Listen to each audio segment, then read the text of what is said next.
fait, The Unmanned, ce qu'on présente, donc c'est la première saison d'un travail beaucoup plus vaste qui a été développé en 3 saisons et qui s'est vraiment qui allait dans différentes en fait disciplines. Et là, on avait envie de remontrer cette première saison. Alors pour une raison déjà très simple, je pense, c'est qu'on ne l'a jamais montrée en France complète. C'est vrai que quand on a visité l'espace des tanneries, ça a été assez évident que c'était le lieu le plus adapté pour pouvoir enfin présenter cette série sous la forme d'une fresque, même si on a présenté en France cette série, mais sous la forme soit de vidéos individuelles, soit de binômes, puisque ces vidéos souvent fonctionnent par paire, comme on pourrait le dire. Moi, je ne connaissais pas les tanneries. C'est vrai que ça fait longtemps avec Raphaël qu'on cherchait un lieu qui puisse accueillir l'ampleur de du côté choral, comme ça, de ces 8 films synchronisés. Il faut un espace assez grand pour le tenir, pour qu'on puisse avoir une impression vraiment d'immersion dans les images et aussi un parcours qu'on avait pu réussir à faire au Luxembourg, mais finalement à une échelle plus réduite et dans un bâtiment très différent, de nature très différente, parce que c'est un ancien casino au Luxembourg, une ancienne salle de bal, je crois. Et donc là, on est dans complètement autre chose ici. Et il y a aussi le fait, moi je me disais, le climat, le fait qu'on sente le climat dans cet espace ici, tout simplement parce que c'est pas un espace qui est isolé, qui est feutré comme ça. Donc il y a une rudesse du lieu dans ses matériaux et dans son ouverture à l'extérieur ou sa porosité avec l'extérieur qui, je pense, va avoir une certaine influence ou une positive sur la manière dont on perçoit les films, où il y a une certaine âpreté des films aussi eux-mêmes, une certaine rudesse. Je pense aussi qu'il y a une dimension en fait technique dans ce bâtiment. On sent l'histoire et le fait que ce bâtiment ait été dessiné à des fins techniques et évidemment le fait que The Unmanned soit une histoire de la technique, s'inscrive dans cette question-là, je pense donne une différente perception que dans des lieux qui sont pensés depuis l'origine comme étant des musées et des lieux d'exposition. Et ensuite, la chose, je pense, qui est intéressante, c'est que les dimensions de l'espace font que ça peut accueillir ces images à la taille qui convient, mais aussi prendre le recul pour voir cet objet, cet ensemble des 8 films, vraiment comme un seul élément. Et même dans des grands lieux, c'est difficile d'avoir ça. Donc là, je pense qu'on peut avoir à la fois le zoom, se mettre vraiment en face de l'image et comprendre le film, mais aussi vraiment avoir ce recul qu'habituellement on a plutôt au son, puisque tous les sons se superposent. Et là, on a visuellement cet effet de « ok, c'est une fresque, une sorte d'épopée en plusieurs épisodes ». Il y a aussi une des dimensions pour lesquelles on a décidé de cette installation, de la manière dont on l'a fait, c'est qu'il s'avère qu'il y a cette société ici. Demospec. Avant The Unmanned, on avait fait une série qui s'appelait Les Mesures. Série de films. On avait commencé par un film qui s'appelait La Mesure Louvre. Après, on a fait la mesure animale. Non, pardon, on l'a jamais faite, la mesure animale. La mesure végétale et la mesure minérale. Il reste à faire la mesure animale. C'était à chaque fois ça s'appelait des mesures, mais c'était des épreuves de démesure, c'est-à-dire comment est-ce qu'on peut sortir de la mesure humaine en passant à l'échelle du minéral. Donc c'était une question de temporalité dans le film de la mesure minérale, enfin, dans le végétal aussi. Et la mesure Louvre, c'était sur cet accélérateur de particules qui est installé sous le Louvre, qui s'appelle Aglaé, et qui voit, mais pas comme des humains voient, évidemment. Donc ça, on avait fait tous ces films. Puis après, à partir de The Unmanned, donc là, dans ces films, c'était essayer de sortir entièrement de l'échelle humaine, de l'échelle de sa perception, de nos expériences. Et The Unmanned, on voulait, au contraire, revenir à la figure humaine, mais une figure humaine transfigurée, d'une certaine manière, qui soit confrontée aussi au fait qu'elle est elle-même, la figure humaine, toujours en démesure. Il n'y a pas de mesure juste de l'humain. Il n'y a pas d'essence de l'humain. Il n'y a pas d'identité propre à l'humain. C'est toujours une transformation, une émancipation de soi-même, une sortie, une voie de sortie. Et d'une certaine manière, c'est toujours une défaite de la mesure, quoi, au sens de défaire. Cette histoire-là, de cette sortie de l'humain par lui-même qui se définit par cette sortie, c'est un fait technique. C'est dans le rapport à la technique. C'est par le feu, c'est par l'alimentation, c'est par maintenant les algorithmes, c'est par tout ça que s'opère cette co-construction comme ça entre l'homme et la technique, et d'un homme qui toujours est sur le départ. On a vraiment essayé dans les séries précédentes, donc, et surtout avec La Vallée Van Uxkule, donc ce coucher de soleil filmé sans optique, donc avec le capteur nu face à l'afflux de lumière, d'essayer de vider, on va dire, le cinéma dans un premier temps de cette figure, en fait, et de se dire, est-ce qu'il peut exister un cinéma, de revenir presque au cinéma des origines, de se dire, est-ce qu'il peut exister un cinéma dont on pourrait faire encore l'expérience en tant qu'humain, mais qui serait vidé de notre propre présence. Et après avoir fait ça, en arrivant à The Unmanned, on s'est dit, ok, est-ce qu'on peut ramener cette figure, mais au final la filmer comme on a pu filmer le soleil, comme on a pu filmer les minéraux du musée d'histoire naturelle. Et c'est ce qu'on a d'ailleurs essayé de faire avec le premier épisode qui ouvre la saison, donc avec The Death of Recordsville, entièrement filmé par un drone, où au final il n'y a plus de hiérarchie entre la figure et le fond, et où au final des éléments, un cours d'eau, une pierre, un être humain, tout ça est filmé depuis le même point et avec la même intensité, on va dire. D'ailleurs, quand on y pense, c'était il y a 10 ans, et les drones, c'était assez nouveau à l'époque. Maintenant, ça devient une image assez connue, mais... Et justement, la réflexion qu'on avait de ces questions de comment est-ce qu'on peut filmer même des intimités, des scènes entre le père et le fils, etc. Depuis ce point de vue, unmanned, parce que pour définir quand même par rapport à ce que dit Raphaël, unmanned, ça veut dire le drone, normalement. En anglais, ça ne veut pas dire le drone, ça veut dire l'inhabité, ça veut dire le sans pilote. Véhicule sans pilote. C'est intéressant que tu parles de domestication par rapport au lieu. Parce que justement, The Unmanned, c'est vraiment cette idée de c'est quoi le un dans Unmanned et c'est quoi, comment est-ce qu'on peut continuer à présenter une figure humaine, mais qui soit filmée depuis le un et pas depuis le manned.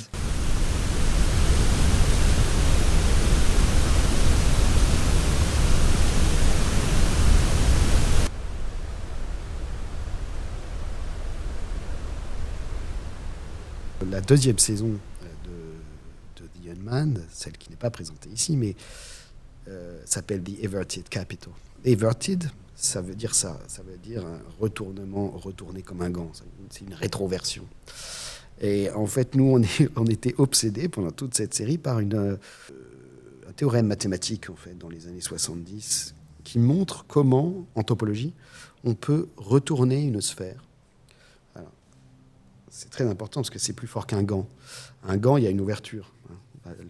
La manche. Donc, retourner un gant, c'est pas très compliqué. Ça montre les coutures, mais ce qui est beaucoup plus intéressant, c'est en topologie, on ne peut pas faire de déchirure, on ne peut pas faire d'ouverture, tout ça. Il faut que, de manière continue, on puisse retourner une sphère. Retourner, ça veut dire que l'intérieur passe à l'extérieur, que l'extérieur passe à l'intérieur. Et il y a un théorème mathématique qui prouve comment le faire. Mais nous, ça nous intéressait, parce qu'on s'est dit, ben oui, en fait, c'est ce type d'opération qu'on veut faire quand on parle de la figure qui se transfigure. C'est des formes de rétroversion permanente. Et donc, c'est ce qu'on a essayé de faire dans la deuxième saison, mais qui finalement était déjà présent. Il y a même littéralement, dans 1922, le film qui est présenté en bas, film central de la série, il y a une des actrices qui, à un moment, retourne une boule d'argile qui est l'origine de l'écriture, qui sont ces structures qu'on appelait comment on les appelait ? Les calculi, les mésopotamiens, et qu'elle retourne comme un gant, justement, ou comme une sphère, voilà, mais sauf que c'est de l'argile et qu'on voit. Donc c'est une figure qui court comme ça, aussi parce que ça a à voir avec la question de l'habiter, de l'habitat, c'est-à-dire où est-ce qu'on habite, parce que The Unmanned veut dire l'inhabité, et donc d'un intérieur, d'une subjectivité intériorisée comme ça, qui s'est formée historiquement et qui peut-être, sous l'effet des algorithmes et de la puissance des intelligences artificielles qui arrivent en nous, peut-être qu'on est en train de basculer dans un dehors. On est en train là profondément, peut-être la figure humaine est en train de s'inhabiter ou de passer à autre chose. Alors peut-être qu'elle se rétroverse. Et oui, je pense que toute la question, c'était de se dire, pour revenir à ce qu'on s'est dit précédemment, comment est-ce qu'on pourrait filmer depuis ce dehors, sachant que ça reste du cinéma et ça reste l'adresse reste une adresse humaine, mais déjà de pouvoir comme ça déplacer, d'avoir cette sorte de contre-champ, on pourrait dire, en fait, qui serait celui de la technique, mais aussi le contre-champ d'une narration, parce que évidemment on a eu recours à toutes les techniques narratives du cinéma classique, mais qui sont elles aussi rétroversées d'une certaine manière pour se montrer dans ce qu'elles sont, mais aussi montrer comment est-ce qu'elles peuvent transformer le récit qu'elles sont censées raconter.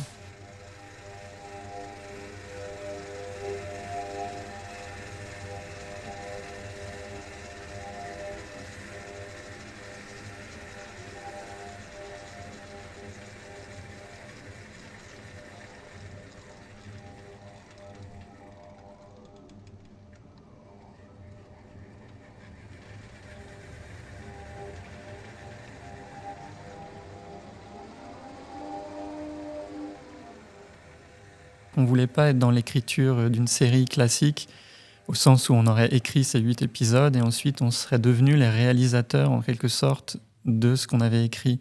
Là, on a vraiment commencé, on a posé les bases de la série, mais ensuite, au regard de chaque épisode, on n'a même pas tourné dans l'ordre dans les épisodes. Ça, c'est vraiment... En fait, chaque épisode est venu nourrir l'autre et presque l'augmenter, et jusqu'à arriver à une forme qui n'était pas du tout celle prévue initialement, qui débordait la forme initiale du récit, quoi. Et je pense que ça explique bien en fait aussi pourquoi on considère que cette série a sa place dans un lieu d'exposition, parce que souvent quand on pense à la série, on pense plus à un art de la durée, de comment tu ramènes tes effets à intervalles réguliers pour produire du temps et produire des affects qui sont très liés à l'habitude, à retrouver des formes familières en fait. Et là d'un seul coup on s'est posé la question de par aussi notre histoire, nous on vient à la fois des arts plastiques mais aussi du cinéma, de se dire mais en fait comment est-ce qu'on peut faire exister une série dans un espace et comment on peut la déployer, parce que souvent au final le cinéma a plus ce pouvoir de créer un espace qu'on peut habiter justement et dans lequel on peut, comme si un espace nous était réservé pour penser la fiction à laquelle on est en train d'assister. Alors que dans la série, je pense qu'on est plus soumis à des stimuli continus, mais on est un peu en dehors du récit. Et là, d'un seul coup, de se dire, ok, donc on va imaginer à la fois une série de films, mais essayer de penser notre manière, ou la manière qu'aura le spectateur de naviguer entre ces points, qui sont des points historiques. Au final, c'est comme si l'expérience de chaque film était complétée par l'expérience globale de cette installation et qu'il y avait vraiment une dimension physique de déplacement entre des points dans l'histoire. Qui disait ça, que les séries, le problème des séries, je parle des séries telles qu'on les voit sur les plateformes, c'est que c'est de la chimie. C'est-à-dire c'est que des stimuli, et tu te redonnes un petit peu. Et c'est vrai que quand on est attaché au cinéma, comme il a pu l'être, avant qu'il soit influencé justement par la chimie des séries, c'est que le cinéma, c'était de la physique. Et non pas juste de la chimie. Et là, je pense que ce que tu dis, Raphaël, là, ce qu'on essaye de faire, c'est aussi c'est physique. C'est-à-dire physique, on se confronte à l'image, mais on se confronte aussi à la plasticité de ces mouvements de caméra, de cette écriture plastique, etc. Sans tomber dans l'installation multi-écran qui, pour nous, est... Ce qu'on a fait quand même, on a fait une installation multi-écran. Mais pas dans... Enfin, pour moi, il y a ce qui m'intéresse dans la manière dont on a abordé les choses, c'est que on reste un point dans cet espace, et que donc, par exemple, il y a des choses toutes simples comme devoir faire un choix, c'est-à-dire que on regarde une chose plutôt qu'une autre, on est en train de rater des choses quand on regarde quelque chose, on peut comme ça s'extraire pour avoir la vision d'ensemble, et puis il y a aussi cette idée d'un écran qui est à deux faces, et on va dire de travailler la matérialité de cet écran, de cette peau, comme un élément, comme quelque chose qui vient souligner la fiction qu'on a mis en place, plutôt que comme un pur dispositif, on va dire, formel, quoi. Oui.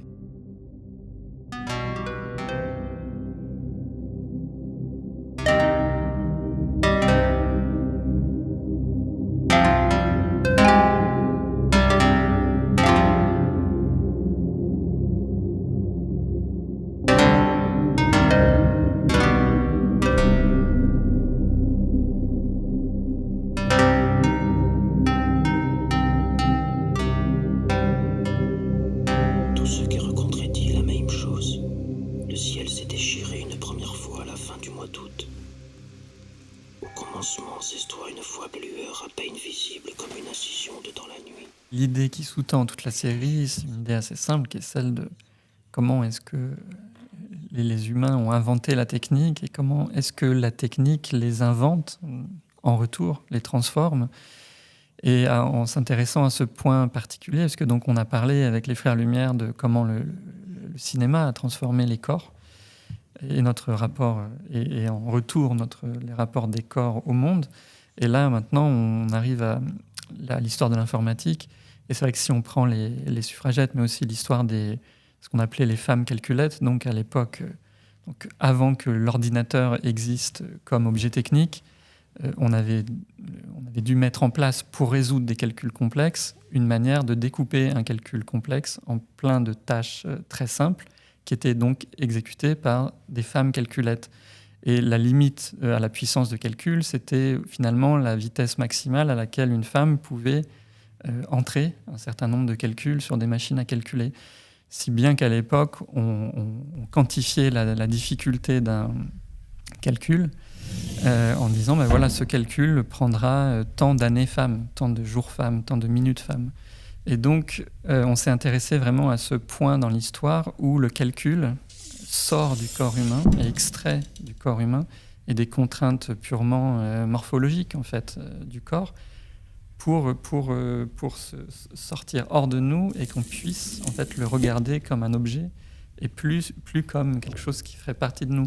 Et c'est en ça que le dernier film, qui lui est généré par un système d'intelligence artificielle qui regarde le premier film de la série de 2045 pour halluciner le dernier, répond de cette même logique, c'est-à-dire de ce qui, je pense, nous a intéressés dans l'intelligence artificielle, c'est cette idée que plus que d'extraire le geste ouvrier ou le calcul du corps humain, là c'est carrément le processus de pensée qui est extrait de l'humain pour être confié en fait, à une machine et qu'on puisse pour la première fois regarder, observer depuis l'extérieur ce processus interne de la pensée, quoi. Si du coup, juste pour finir sur le corps politique, c'est vrai qu'il y a une histoire du corps politique et de ses représentations, de son rapport à la... Pas de ses représentations, mais de son rapport à la technique, justement. Il y a un corps politique du 19e siècle, il y a un corps politique du 20e siècle, qui est très lié justement aussi au cinéma, le corps politique du 20e siècle, à la représentation d'une figure et aussi, ou des figures et du peuple massifié, qu'on va voir, et Hannah Arendt en parlait pour les grandes images le fascisme des années 30 est reposé sur l'image, sur le cinéma, la mise en forme de ces foules. Et la question, c'est de savoir dans quel sujet politique, corps politique, on bascule aujourd'hui, justement. C'est ce dont parle Raphaël. C'est-à-dire, évidemment, sous l'influence des intelligences artificielles, on est en train, mais là, ça va à une vitesse folle, mais de constituer. Alors, qu'est-ce que sera ce corps politique et comment vont s'inventer des formes aussi de levier d'émancipation? Ça, c'est la question qui est, à mon avis, la seule importante. The water, and then I ate the bread, then giving the water and the bread to the horses and to the dog, and drinking all of it until there was no more, and I played with the dog and the horses like I